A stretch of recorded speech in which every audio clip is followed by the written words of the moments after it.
Y este domingo es más que importante la concurrencia de los argentinos a las urnas, ya que elegimos nada más y nada menos en este primer balotaje de nuestra historia al próximo presidente y vicepresidente de los argentinos. Estamos con el ingeniero Sergio Fontana, apoderado del PRO. Sergio, bienvenido, ¿qué tal? ¿Cómo le va? Gracias y bueno, un saludo a toda tu teleaudiencia y gracias por permitirme participar de este espacio. Por supuesto, la idea es que todas las voces lleguen a los ciudadanos de nuestra localidad de La Para. Sergio, ¿cómo está viendo esta campaña tan particular? Como decía antes, es el primer balotaje de la historia de nuestro país. Sí, realmente es una campaña interesante y es un hecho histórico. Hecho histórico porque por primera vez, como sabes, se ha debatido entre los dos candidatos que quedan de donde va a salir el futuro presidente y lógicamente el pueblo tiene la opción de elegir entre lo que yo digo son dos modelos. Uno de dádivas continuas y otro de inclusión social y trabajo. Creo que hay una diferencia muy marcada entre estas dos cosas donde realmente se necesita tener perfectamente diferenciado lo que van a ser las dos acciones de los dos candidatos a futuro. Bien, en virtud de esta clara diferenciación que marca al comienzo, ¿cómo vio el contenido de ambos candidatos que fue vertido en el debate? Yo creo que lo que importa entre los candidatos es diferenciar lo que se llama inclusión social, por ejemplo, que es un tema muy álgido para toda la comunidad. Yo creo indudablemente que los subsidios son muy necesarios y creo también, como dice nuestro candidato a presidente Mauricio Macri, que hay que ampliarlos incluso a la rama de los monotributistas, que no sé por qué han quedado afuera. Una persona que trabaja por su propio esfuerzo y que tiene un monotributo no tiene acceso a los subsidios, pudiéndolos necesitar tanto o más que otros. Pero también hay que saber de que no se puede subsidiar eternamente a la gente. A la gente el subsidio le tiene que servir para lograr una capacitación importante para poder insertarla al término de 2 años o de 3 años en un mercado de trabajo. Entonces hay que capacitarla para eso. Si eso no se logra, los subsidios se transforman en un mero clientelismo político a futuro. Eso es lo que hay que diferenciar.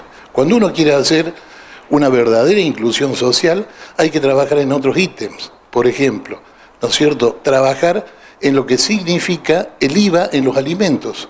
Por ejemplo, todo el mundo sabe de que una persona de bajos recursos consume el 90% de sus ingresos en alimentos. Si queremos hacer verdadera inclusión social, saquémosle el 21% de ese impuesto que lo percibe el Estado Nacional, ¿no es cierto?, para que ese matrimonio o esa familia pueda tener acceso a alimentos en forma diferenciada y poderlos tener. Subsidios también es no tener ciudadanos de primera y de segunda en la República Argentina.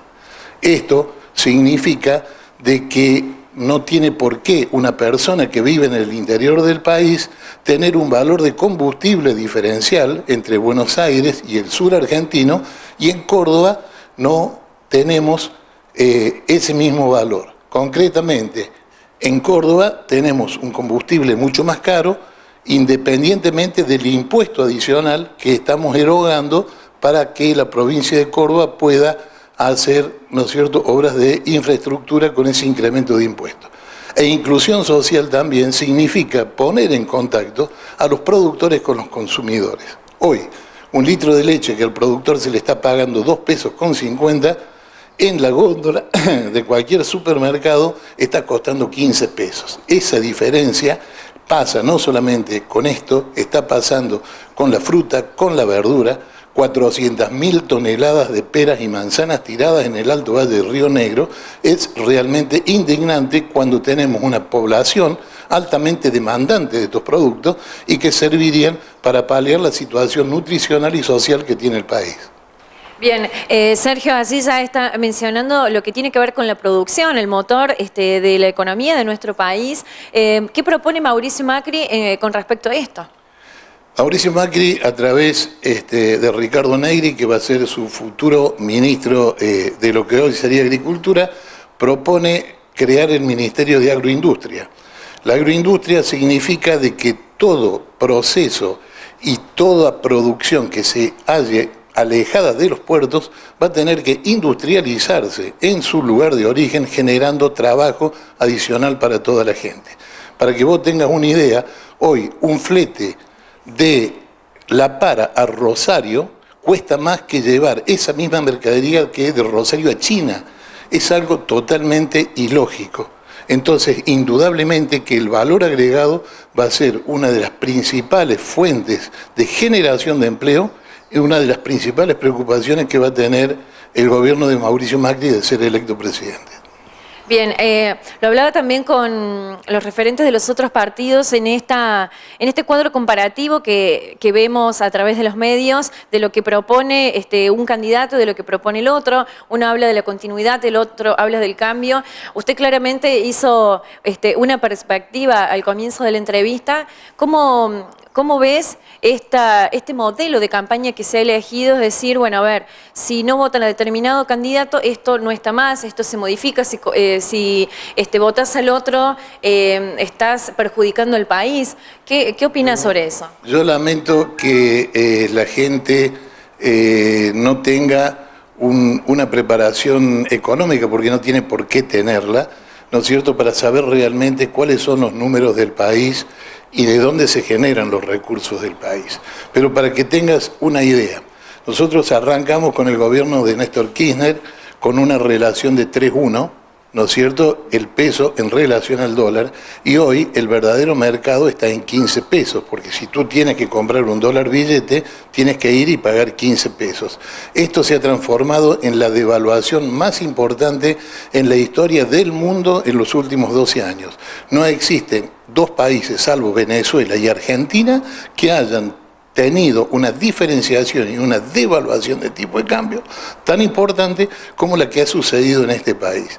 Si eso la gente lo quiere traducir al todos los días, es muy sencillo, que se acuerden lo que podían comprar con un billete de 100 pesos, que eran exactamente 27 kilos de yerba en el año 2003, y hoy significan 2,5 kilos a 3 kilos de yerba que pueden comprar con la misma plata y el mismo dinero. Creo que huelgan los comentarios para que esto pase. Pero hay algo mucho más grave todavía. Se han rifado las reservas públicas de este país en función de malas políticas económicas. Y es así que, por un lado, tenés a un ministro de Economía que dice que sabe todo y que despotrica en contra del Fondo Monetario Internacional y que despotrica en contra del gran gigante que es Estados Unidos, ¿no es cierto? Y esta semana lo vemos sacándose una foto muy sonriente con la presidenta del Fondo Monetario Internacional y haciendo cola para darle la mano a Barack Obama, ¿no es cierto?, foto que ayer circuló en todos los medios de la República Argentina. Entonces, esto es como el tiro, cacareo por un lado, pero pongo los huevos exactamente por el otro. Ese tipo de políticas tiene que ser clarificadas y hay que empezar a decirle a la gente la verdad de lo que pasó en estos últimos 12 años y la verdad de lo que se hizo. La verdad de lo que se pasó desde el punto de vista productivo, muy sencillo. En el rubro leche hemos perdido un tambo por día, 4.400 tambos menos en la República Argentina en los últimos 12 años. Hemos mantenido la misma producción de leche en los últimos 12 años, cuando la población en 12 años creció un 20%. Por lo tanto, es increíble que esto pase. Con la carne, otro desastre, 12 millones de cabezas de ganado menos en la República Argentina. Yo quiero que sepas de que Argentina tenía 62 millones de cabezas de ganado en el año 78 y Brasil 70.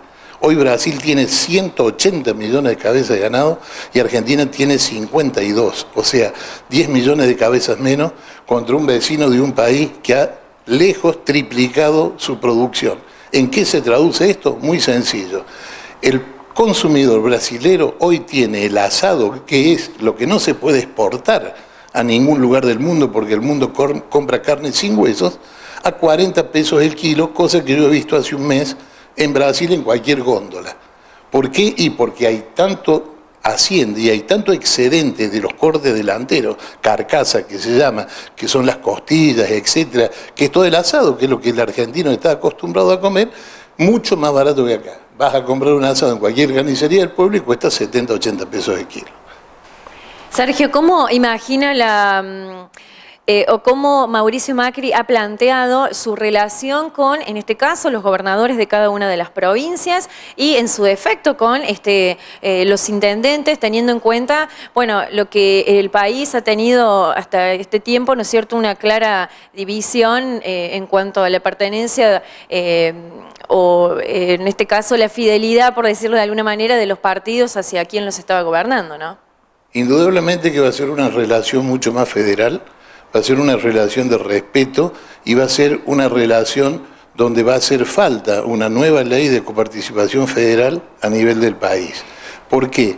Porque indudablemente, vuelvo a repetirte, el país no puede tener ciudadanos de primera y de segunda. En el país, para que vos tengas una idea, la energía es totalmente diferencial. ¿Cómo puede ser que mi hija en Córdoba pague 50 pesos cada 2 meses, ¿no es cierto?, cada 2 meses, la boleta del gas y tiene funcionando gas natural todo el día y en La Para paguemos 350, 400 pesos una garrafa, que una familia la consume en un mes? Entonces, eso es tener ciudadanos de primera y de segunda en el país. ¿Cómo puede ser de que paguemos el combustible más caro que en otros lados? Y así un sinnúmero de cosas que hacen a lo que es competitividad. Y aquí también, con este tema de la energía, me quiero referir a lo que se habla muchas veces de YPF, ¿no es cierto?, cuando se dice de que se quiere privatizar nuevamente. Quiero que quede totalmente en claro, y eso se puede ver en cualquier registro, que en los años 90 YPF, ¿no es cierto?, era la única petrolera del mundo, que perdía dinero por la corrupción interna que tenía la República Argentina, gobierno de Carlos Menem. Se privatiza en ese momento donde el candidato a presidente Daniel Scioli, ¿no es cierto?, y Néstor y Cristina Kirchner, que eran los gobernadores que existían en el sur, firman la privatización por las regalías petroleras, que en ese momento fueron más de 700 millones de dólares, que Néstor Kirchner lo sacó afuera del país y que todavía hasta el día de hoy no se sabe qué destino tuvieron o cómo reingresaron, porque esa cuenta todavía está en la justicia y no está clara. Y después, cuando se toma la decisión de estatizarla nuevamente, nos cortamos las venas escuchándolo al ministro de Economía, Kicillof, diciendo de que no se le iba a pagar absolutamente nada por esa estatización y terminamos pagando 9.000 millones de dólares a Repsol con títulos públicos que lo vamos a tener que pagar todos los argentinos, y en ese camino hay una deuda de un 25% de acciones que se quedaron y se las regalamos al grupo Eskenazi, que hay una denuncia en la justicia que en algún momento se tendrá que dilucidar a quién pertenecen esas acciones. Sergio, bueno, por último, para ir cerrando esta entrevista, el 25 de octubre la Triple Alianza Cambiemos obtuvo gran apoyo por parte de los parenses. ¿Cómo analizás ese resultado y cómo esperás que sea este domingo? Yo digo en la jerga común que realmente es un orgullo vivir en el pueblo de La Para. El habitante de La Para, entre comillas, no come vidrio. Sabe diferenciar perfectamente lo que quiere para cada momento y para cada lugar. Entonces, indudablemente que lo que pasó en la pasada elección, si bien fue una sorpresa por el volumen de votos que se sacó, marca la capacitación que tiene la gente de la localidad y de la Argentina al momento de elegir y decidir lo que quiere. E indudablemente que necesitamos pedirle a la gente no solamente un voto, sino, como dice el Papa Francisco hoy, que llama a todos los argentinos a votar a conciencia. O sea que cada uno, con su conciencia, decida lo que quiere para este país. Y lo mejor que podemos tener es una gente bien informada, con un país bien informado, para que pueda decidir lo que quiere para su futuro. Sergio Fontana, apoderado del PRO, muchísimas gracias por este tiempo. Gracias por el espacio, muy amable.